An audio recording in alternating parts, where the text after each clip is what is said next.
بسم اللہ الرحمن الرحیم۔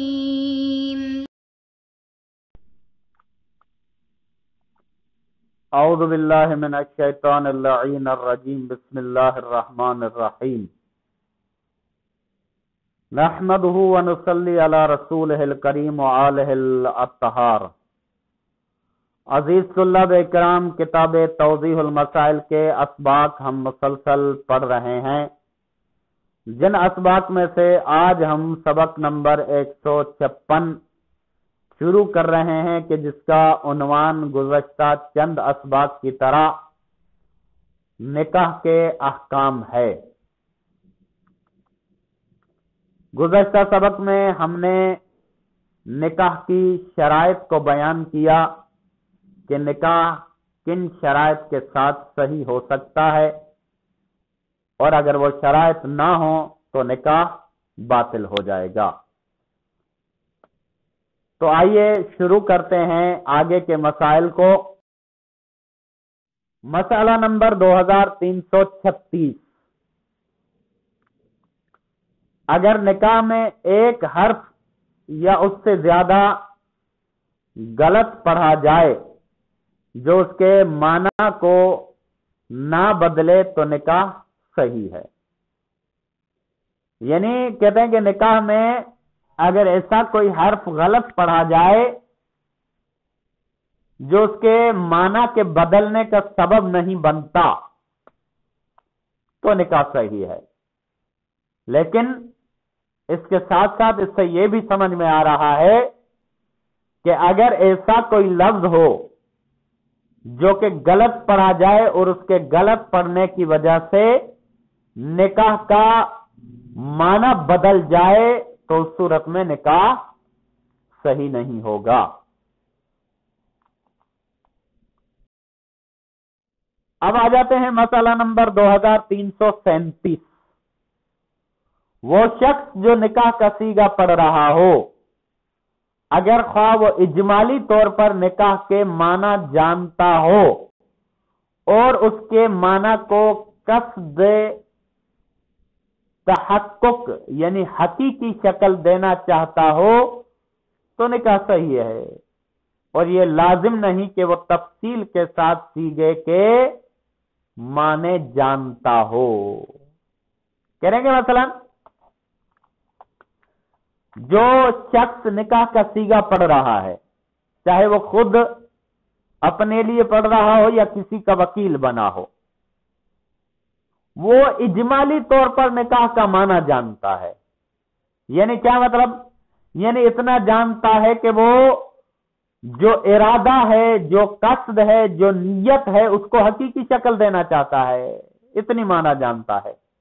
یعنی اتنا جانتا ہے کہ میں زوجیت میں دینا چاہتا ہوں، اتنی حد تک اگر معنی جانتا ہے تو کافی ہے، نکاح صحیح ہے، اور یہ لازم نہیں ہے کہ وہ تفصیل کے ساتھ صیغے کے معنی جانتا ہو۔ یعنی مکمل صیغے کے معنی لفظ بلفظ جانتا ہو تفصیل کے ساتھ، یہ لازم نہیں ہے۔ یعنی مثلا زوجتو کا معنی کیا ہے، قبلتو کا معنی کیا ہے،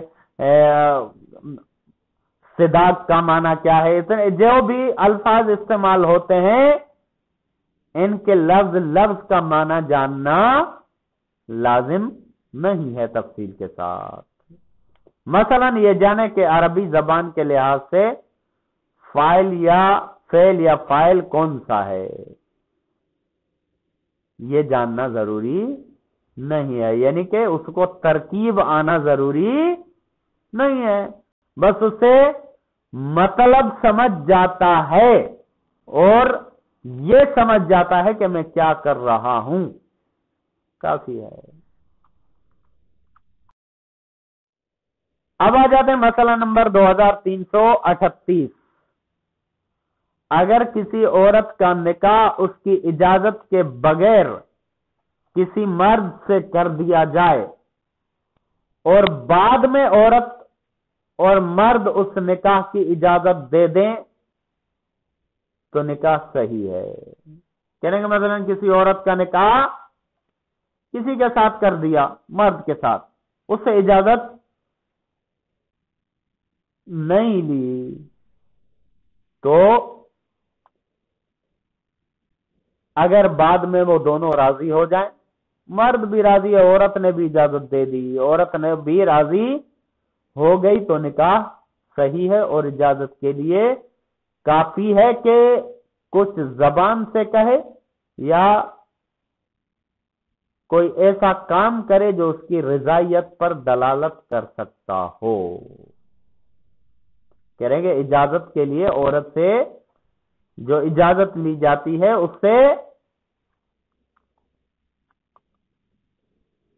اس کے لیے اتنا کافی ہے کہ وہ زبان سے کہے کہ میں راضی ہوں، اجازت ہے یا قبول ہے، یا ایسا کوئی کام کرے کہ جس کے ذریعے سے اس کی رضائیت ثابت ہو جائے. مثلا شرم کی وجہ سے عورتیں سر ہلا لیتی ہیں، یہ بھی کافی ہے. لیکن آج کا زمانہ جو ہے وہ کافی فاسٹ ہے، جدید دور ہے، اس میں عموماً ایسا ہوتا نہیں ہے. عورتیں خود قبولیت بتاتی ہیں، اور جو مولوی حضرات ہیں جو وکیل بن کر نکاح پڑھتے ہیں، وہ بھی حالات کے اعتبار سے تصدیق چاہنے کے لیے کہ عورت واقعاً راضی ہے یا راضی نہیں ہے، وہ خود عورت سے بلواتے ہیں کہ ہاں میں راضی ہوں. تو یہ ایک اچھی بات ہے، بہتر بات ہے، اس طرح سے ہونا چاہیے. اب آ جاتے ہیں مسئلہ نمبر 2339. اگر عورت اور مرد دونوں کو یا ان میں سے کسی ایک کو ازدواج پر مجبور کیا جائے اور نکاح پڑھے جانے کے بعد وہ اجازت دے دیں، جیسا کہ گزشتہ مسئلے میں بیان کیا گیا، تو نکاح صحیح ہے. اور بہتر یہ ہے کہ دوبارہ نکاح پڑھا جائے. کہتے ہیں کہ مرد اور عورت کو دونوں کو یا دونوں میں سے کسی ایک کو نکاح کے لیے مجبور کیا گیا ہے اور مجبور کر کے ان کا نکاح پڑھ دیا گیا. اب نکاح پڑھے جانے کے بعد وہ اجازت دے دیتے ہیں، دونوں یا دونوں میں سے کسی ایک کو، جس کو بھی مجبور کیا گیا ہو، وہ نکاح کے بعد اگر اجازت دے دے تو جیسا کہ ہم نے گزشتہ مسئلے میں بتایا ان کا نکاح صحیح ہے. لیکن یہاں پر ایک اور چیز بیان کر رہے ہیں کہ لیکن بہتر یہ ہے کہ نکاح دوبارہ پڑھ دیا جائے. یعنی پہلے راضی نہیں تھے، ان کا نکاح پڑھ دیا، اب اجازت تو دے دی ہے، لیکن نکاح کو بہتر یہ ہے کہ دوبارہ اجازت کے صورت میں، جب اجازت مل گئی ہے تو اس اجازت کے ساتھ نکاح کو دوبارہ پڑھا جائے، یہ بہتر ہے. مسئلہ نمبر 2340. باپ اور دادا اپنے نابالغ لڑکے یا لڑکی یا دیوانے فرزند کا جو دیوانگی کی حالت میں بالغ ہوا ہو نکاح کر سکتے ہیں. کہیں گے لڑکے یا لڑکی، مرد اور عورت کو یہاں پہ نہیں کہنا چاہیے، لڑکے یا لڑکی جو نابالغ ہیں یا ایسا شخص جو دیوانہ ہے، وہ بھی بچے کی طرح ہے، تو ان کا ولی جہاں باپ ہوتا ہے یا دادا ہوتا ہے، وہ ان کا نکاح کر سکتے ہیں. اور جب وہ بچہ بالغ ہو جائے یا دیوانہ عاقل ہو جائے تو انہوں نے اس کا جو نکاح کیا ہو اگر اس میں کوئی خرابی ہو تو انہیں اس نکاح کو برقرار رکھنے یا ختم کرنے کا اختیار ہے. کریں گے مثلا نابالغ بچہ یا بچی ان کا نکاح کر دیا تھا یا دیوانے کا نکاح کر دیا باپ نے یا دادا نے. جب بچہ بالغ ہو گیا یا بچی بالغ ہو گئی یا دیوانہ عاقل ہو گیا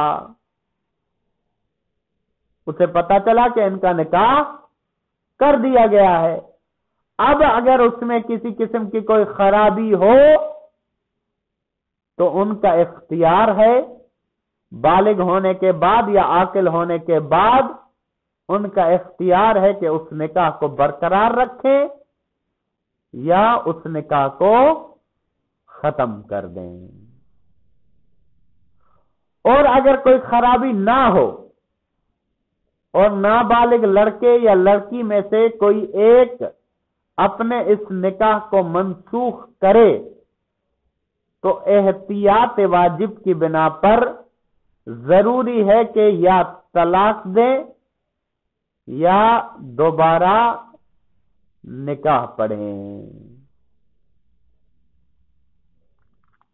کریں گے مثلا پہلی صورت یہ تھی کہ جو باپ دادا نے نکاح پڑھوایا تھا اس میں کسی قسم کی خرابی ہے، مثلا لڑکے میں یا لڑکی میں کوئی عیب ہے یا کوئی کسی قسم کی خرابی ہے، تو اس صورت میں تو وہ نکاح کو ختم کرنے کا اختیار رکھتے تھے.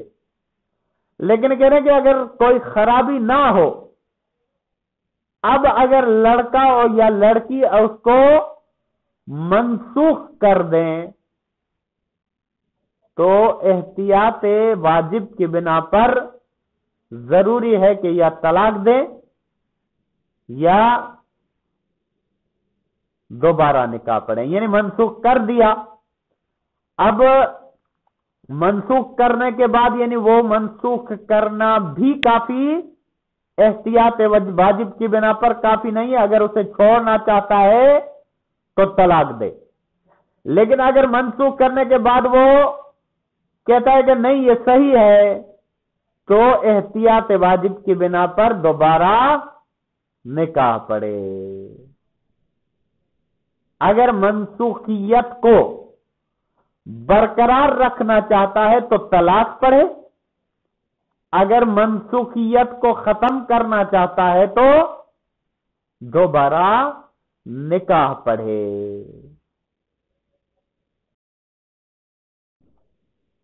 اب آ جاتے ہیں مسئلہ نمبر 2341.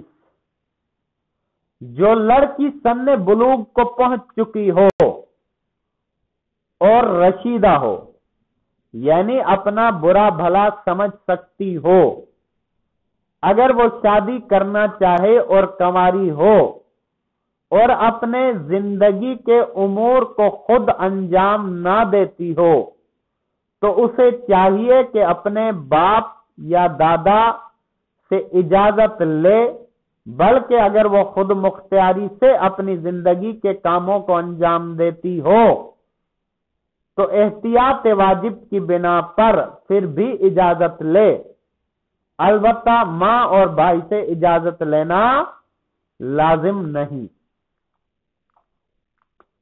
کہہ رہے کہ لڑکی کے لیے کہ جب لڑکی سن بلوغ کو پہنچ چکی ہے، رشیدہ بھی ہے، رشیدہ سے مطلب یہ ہے کہ جو اپنا برا بھلا سمجھتی ہے، جانتی ہے کہ میرے لیے برا کیا ہے میرے لیے بھلا کیا ہے، اگر وہ شادی کرنا چاہے، کنواری بھی ہے اور اپنے امور زندگی کو خود انجام نہیں دیتی، یعنی اس کی ذمہ داری باپ اور دادا پر ہے، تو اس صورت میں اسے چاہیے کہ باپ اور دادا سے نکاح کے لیے اجازت لے. کب؟ جب وہ کنواری ہو اور اپنی زندگی کے امور میں خود مختار نہ ہو. کہہ رہے ہیں بلکہ اگر وہ خود مختاری سے اپنی زندگی کے کاموں کو انجام دیتی ہو، خود مختار ہے، اپنی زندگی خود گزارتی ہے، اس صورت میں بھی احتیاط واجب کی بنا پر باپ اور دادا سے اجازت لے۔